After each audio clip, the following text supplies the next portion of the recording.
Við höldum áfram hér í föstudagsþættinum.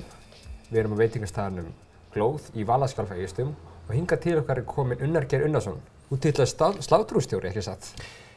Jú, það er svona titill sem mér hefur verið gefinn, en það er kannski alveg formlegur titill. Ég er forstöðumaður menningarmiðstöðvar Fljótsdalshéraðs og menningarmiðstöðin hefur síðan umsjón með sláturhúsinu. En þetta er flottur titill, þannig að ég mér ekkert illa við hann, sko. Vill halda honum frekar? Já, það er skemmtilega, sko. Ég þurfum að fá mér hatt. En hvað, er klæðnaður í vinnunni? Nei, það er bara frjáls klæðnaður. Ekki hvítasundan? Nei, ekki dresskód, sko. Við erum bara búin að, skiltin eru ennþá í húsinu, sko. Það sem fólk er beðið að fara í viðeigandi hlífðarfatnað, en við fylgjum við ekkert hart eftir, sko. En kannski bara til að útskýra fyrir þá sem ekki vita, hvað er sláturhúsið? Já, sláturhúsið er sláturhús sem var byggt af Kaupfélagi Héraðsbúa 58 og síðan 2006 kaupir sveitarfélagið húsið og breytir því í menningarhús, eða menningarsetur. Og þá fá menningarmiðstöð Fljótsdalshéraðs og Vegahúsið, sem er ungmennamiðstöð, aðsetur í húsinu. Þannig að síðan þá höfum við svona hægt og rólega verið að koma húsinu í stand og koma því í þannig ástand að setja notaði fyrir menningarviðburði, tónleika, leikhús, listasýningar og annað. Og hvað ber hæst í sláturhúsinu í sumar?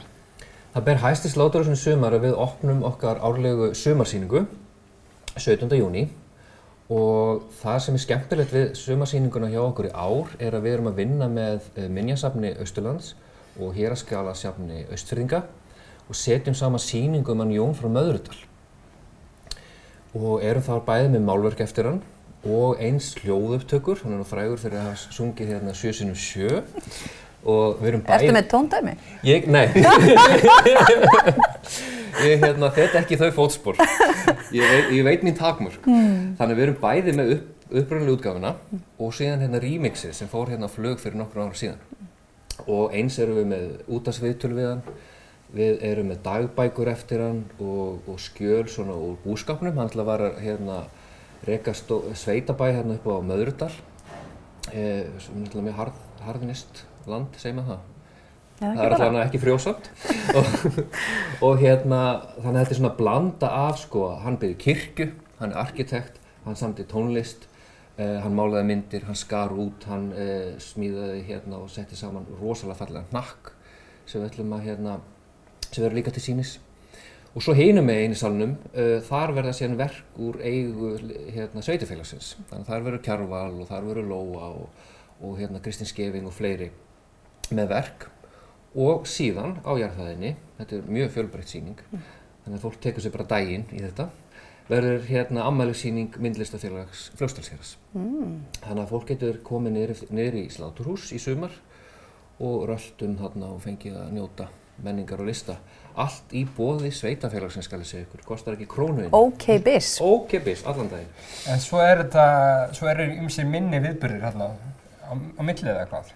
Já, svo við erum alltaf að fá gesti til okkar. Við erum að fá, það verða allavega 2 danslistamenn í residensíu hjá okkur, í kaffistofunni eins og við köllum litlu íbúðan okkar. Hún er í gömlu kaffistofu sláturhússins og þær eru 2 sem verða hjá okkur og verða þá með sýningu á verkum í vinnslu, sem dansverkum.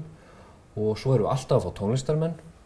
Til dæmis var einn rússneskur raftónlistarmaður á samband við mig daginn og vildi fá að koma og spila. Þannig að þetta er allt í öllu. Og það eru minni og stærri viðburðir.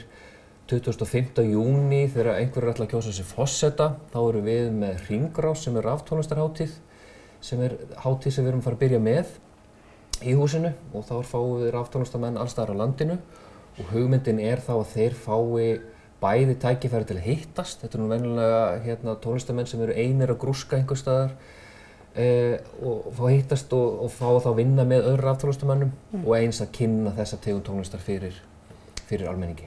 En þú sem sláturhússtjóri, ert þú einn að setja alla þessa dagskrá saman eða? Já, í augnablikinu er einn starfsmaður við menningarmiðstöðina. Það er náttúrulega menningarnefnd Fljótsdalshéraðs og menningarfulltrúi sem eru mínir yfirmenn.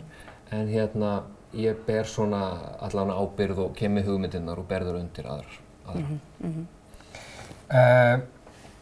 Þú ert búin að vera þarna í 1 ár, þú fórst erlendis í nám. Hvernig er að vera komin heim? Sko það var, hreinskilin sagt, svolítið erfitt að fara að koma frá London til Reykjavíkur og sem frá Reykjavík til Egilsstaða, einhvern veginn að koma aftur. Ég hafði þá ekki búið á Egilsstöðum í 17 ár. Vá! En það er búin að vera rosalega miklar breytingar bara í samfélaginu og þetta er allt annað samfélag og umhverfi sem maður er að flytja í.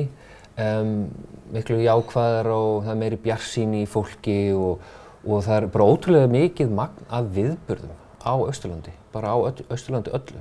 Og það er alveg æðislegt að koma aftur einhvern veginn í þennan kraft og þessa grósku sem er á svæðinu núna. Það er nefnilega alveg ótrúlegt hvað fólk er að gera marga góða hluti. Það er alveg magnað. Það er magnað þegar þú sér að það búa á Austurlandi 10.000 manns. Austurland allt er minna en Akureyri. Þannig það er ótrúlegt að allt þetta sé að gerast á þessu svæði. Sko.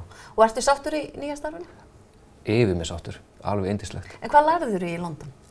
Í London lærði ég leiklist og leikstjórn. Var í námi þar og við tókum báða gráðurnar á sama tíma, þannig að það voru 4 ár alveg bara 24/7 í námi. Og svo bætti ég við mig námi á Bifröst eftir ég kom heim, í menningarstjórnun. Og þá einhvern veginn enda í þessari stöðu. Og þetta nýtist allt stórvel í? Ég ætla að vona það, allavega. Ég er búinn að vera í ár og það er ekki búið að reka mig ennþá. Þannig að þetta virðist vera einhvern veginn að skila þeir sem þarf að skila. Gott mál. Unnar, við þökkum þér fyrir komuna. Takk fyrir mig. Gangi vel í sumar. Takk.